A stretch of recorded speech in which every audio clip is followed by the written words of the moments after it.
Gel atak yaşlar gel atak, elinden ezelin cebegen. Gel atak yaşlar gel atak, namuslu şerlerin gerilgen. Gel atak yaşlar gel atak, zamandın taşın.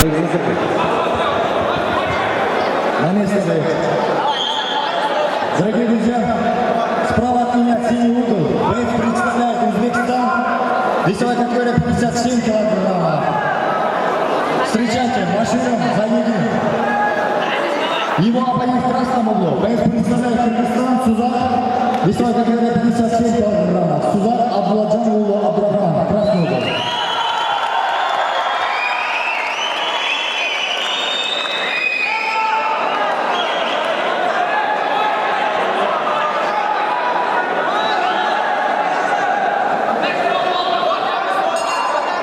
Стоп.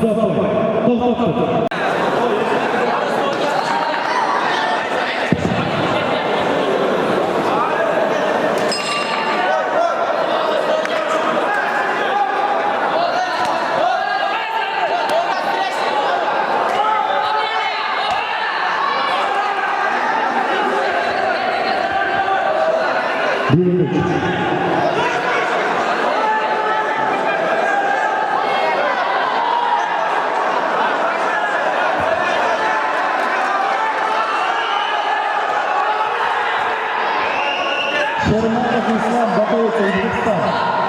Ульянов Махмуд Жан Хищник готовится к следующему бою.